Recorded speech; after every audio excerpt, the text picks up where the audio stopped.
I think you might be muted, Queenie. All right. Queenie, I think you're muted. I can't hear you. Are you there, Queenie? Hey, everybody. We're trying to get our technical stuff all worked out. So let me make sure.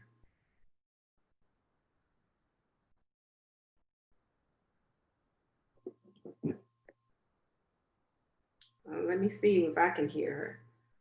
Hold on a second, y'all.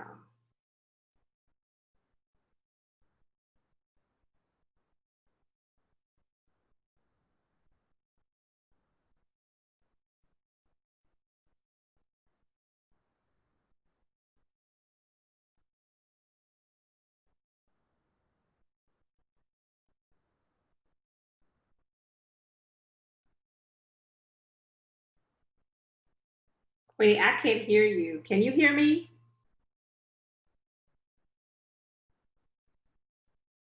Hello?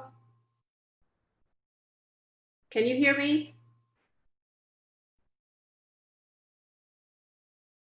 Let me see if I can hear it on my phone.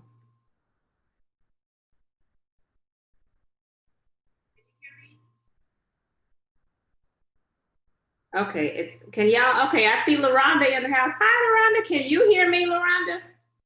Please let me know because we're trying to figure out what's really going on.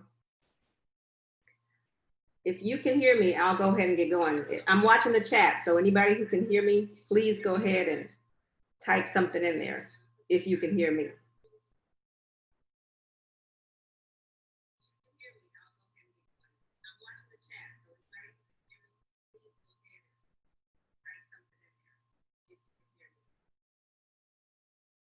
All right.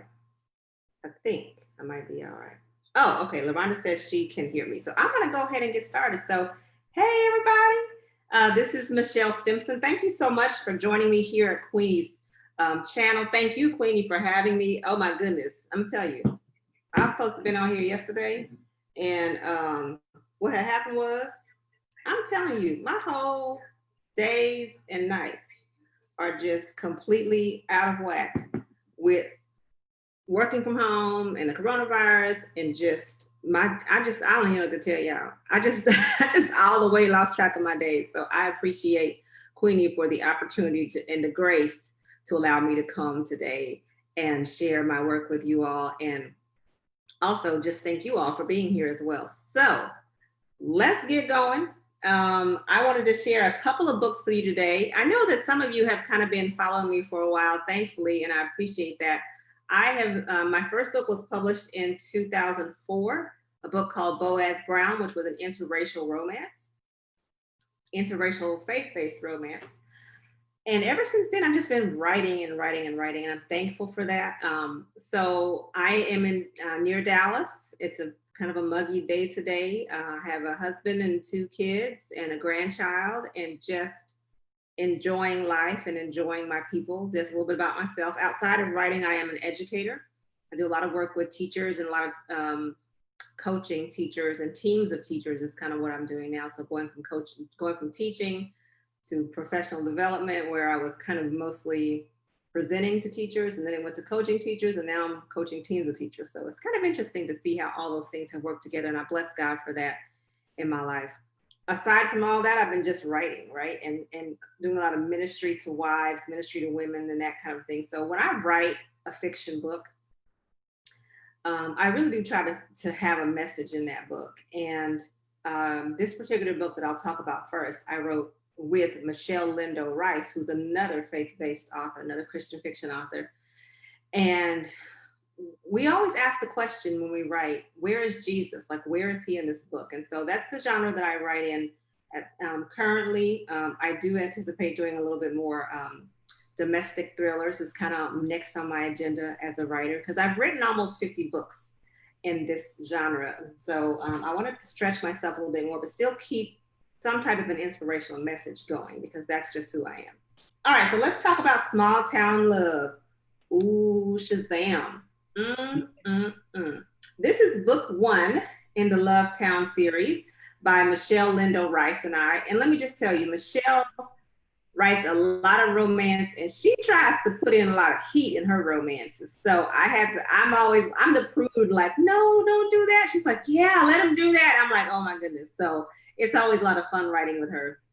So this one is our first book in the small town, in the Love Town. So this is book one in the Love Town series. Book two is actually out right now, but I know we want to kind of a lot of people like to start with the first one. So I'm going to start with Love Town, talk about love, small town love today.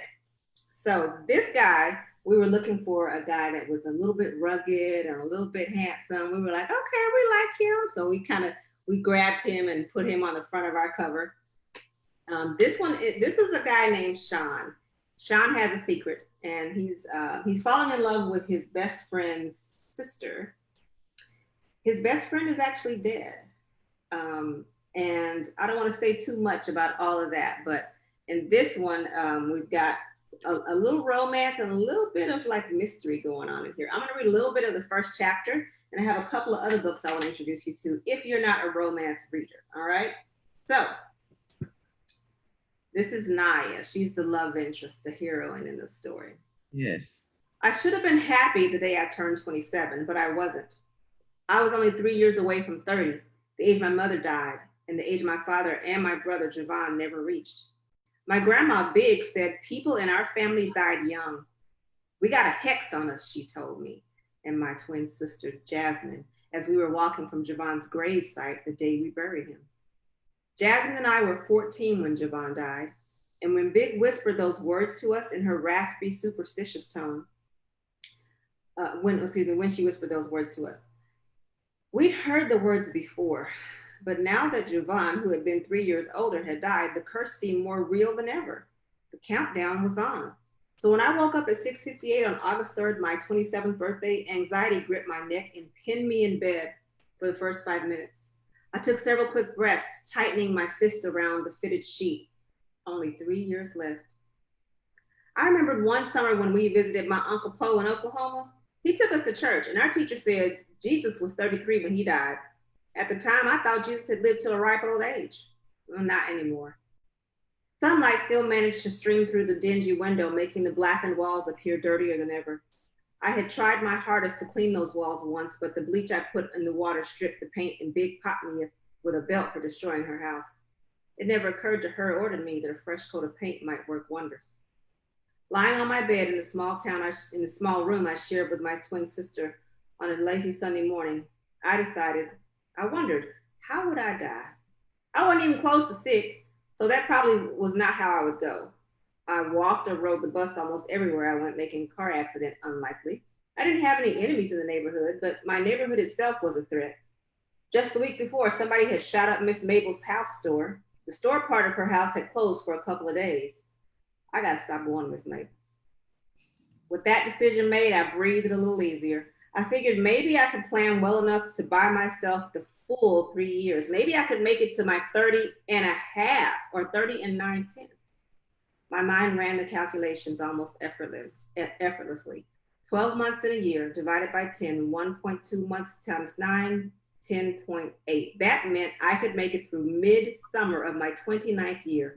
But I didn't want to die when it was hot outside. People might not come to my funeral. So that's how Naya is thinking. That's kind of how she's been set up in her mindset to think about life, to think about death, to think about what's happened in her family, the tragedies that they've experienced. And I think it's kind of interesting because Naya has, again, grown up in this family where people have died young. And she's feeling like maybe this is going to be her story as well. And it's going to take some other people speaking into her life to help her see things a little bit differently. I know I've shared with a lot of people that I have ministered to, wives especially, that, sometimes we repeat the patterns that are handed down to us from previous generations. Everything from the men we pick to the way we see ourselves to the idea that there's a limit to what it is that we're able to do because grandma did this and my mother did this and this is just how we do.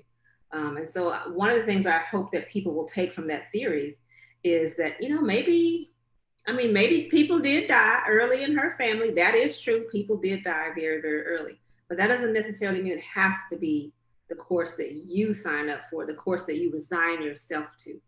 And so that's book one of the Lovetown series. And you're going to see Naya really, really grow in her faith and also through this romance with Sean.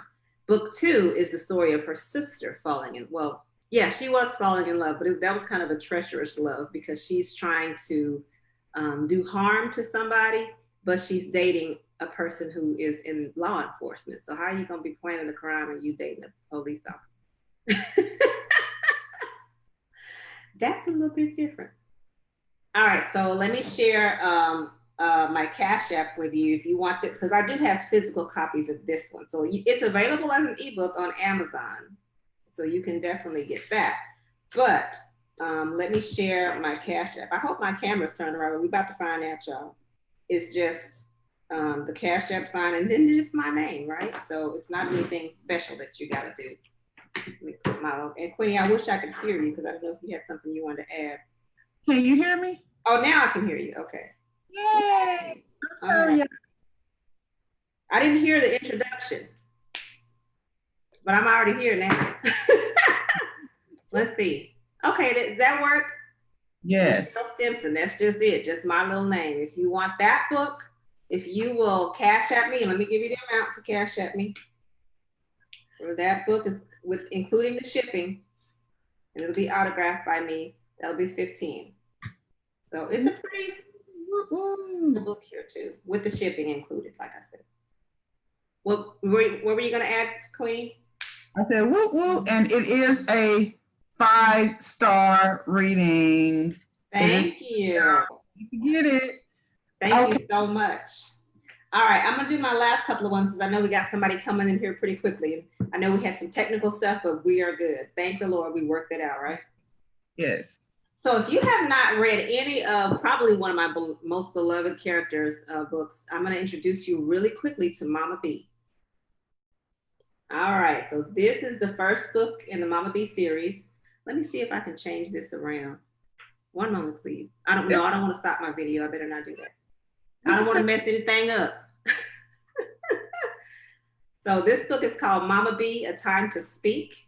There are 8 novellas in the Mama B series and one short story, which is kind of number 9 in the Mama B series. That is Mama B is actually in COVID-19. So I wrote that one in April as we were kind of really just starting as a country, thinking through through what was going on with us. I'll read a little teensy bit of Mama B, and that'll be fun. Chapter 1. If Reverend Omar hollers one more time that it's going to be hotter than this in hell, I'm going to have to walk out of this sanctuary. I, for one, don't plan on spending no time in hell. No sense in getting prepared for a place I ain't going to. I kept my feet still, though. He was trying, bless his heart, and it wasn't my fault somebody stole all the copper. Excuse me, it wasn't his fault that somebody stole all the copper out of the church's air conditioning system the night before. People ought to have more respect for the house of God, but I guess when some folks get broke and their babies start crying for milk, don't matter to them how they get the money so long as they get it. I'd already asked the Lord to touch the rascal who took the copper, give him a mind to work an honest job and let somebody hire him. Either that or put him in jail so he can't mess up nobody else's air conditioning. Reverend Martin said the thief was probably somebody on drugs who needed quick money. All these Dallas folks moving into town, he had fussed earlier while rummaging through the storage looking for fans and Kleenexes before the service started. They bring the dope and the crime problems with them. So this is the beginning of Mama B. They've got, she lives in a small town and she's at Mount Zion Baptist Church. And their pastor's taking some time off to care for his wife in her last days. And they've got a new minister coming in, and Mama B does not like what she sees happening with that new young minister. Not just because he's new and because he's young, but because he's doing some stuff that really doesn't line up with the word of God as she understands it, and as most of the people who actually read the word would understand it, right? So she can only take so much of this foolishness. And she's smart and she's nice and she's kind, but she's not gonna let this pastor preach God like he's a big sugar daddy in the sky. So that's Mama B. That's the first book in that series. If you, in any of them, you can really, people like to start with one in a series, obviously, but they really do have standalones. And every one of them, somebody comes to Mama B's house. People feel like because Mama B is a senior citizen and she doesn't have a whole bunch of people in her house, they can just come in her house and just live there. Because they feel like she ain't got nothing better to do with her life. And Mama B is like, oh no, not every one of y'all can come up in here. And she's got that Southern twang. I'm from Texas, obviously, like I said, and it really is a tribute to all of the big mamas, the Southern big mamas and grandmas who have so much, have given us so much with their wisdom. And the last one I'll share is a book called Who Killed My Husband? It's kind of an older one. It's a really short piece if you like a short story. And this one is about a woman who finally got her husband, Alan, actually finally convinced her husband, Alan, to go to the Christian men's retreat at the church, but he ends up dead at the Christian men's retreat. How you get killed at the Christian retreat? I don't know, but he did. And so her whole story is trying to figure out what happened to her husband. And then, of course, she has her own things to work out because I don't want to tell you too much, but that one's called Who Killed My Husband. So these two, if you want to get those, you'll have to get them straight from Amazon yourself. I'm sorry about that one. But this one, as I said earlier, you can get that one from me in print for $15, and I will be happy to mail it to you. If you want to Cash App me, make sure you include your address. Michelle Stimpson, $15 is the price, including shipping. And we will be good to go, my friends. I think that's just about it for me, Miss Queenie. Anything else you got for me? Anything you want to share with me? I guess I should share my website. Yes. MichelleStimpson.com. And that's just my name, Michelle Stimpson, with a .com on the end of it. STIMPSON and a .com. I'm usually everywhere you can find writers. So I've been writing, like I said, since my first book came out in 2004. And since then, thankfully, I have just kept it up. So that's the story of me. Okay, I have one question before you go. Yes. Is there any more Mama B's coming? I do not know. I'm really writing some not suspense, but almost like a suspense mystery / thriller in a way. I do have a mystery for Mama B in mind. So okay, that may be coming. Okay. She's not on the forefront at the moment. Okay, I understand. Thank you so much for coming in today, even though we had technical difficulties on my end today. Thank you, thank you, thank you. Again, this is Michelle Stimpson. Give them that email, your Cash App again, and your website one more time, please. All right, Michelle Stimpson is and I'm so sorry, this is all backwards. My cameras, I must have it turned on. It's correct. We're good? Okay. Cash App Michelle Stimpson, $15 if you want a copy of Small Town Love, which is the first book in the Love Town series. And I can send you that physical book. It is available as an ebook online if you'd like that as well. And then the other two that we talked about a little bit today are the Mama B, A Time to Speak series, and Who Killed My Husband. And I have lots and lots of other books out there if you want to fancy, and if you fancy love stories, or if you fancy faith-based fiction, here you go. All right. Thank you so much for coming in today. I really appreciate it. And thank you, Queenie. I appreciate you graciously allowing me to come today to make up my absent day. You are so welcome. Okay, our next author is Teresa Stovall. She'll be right with us. Thank you. Thank you for coming in today. I really appreciate it. Bye, y'all.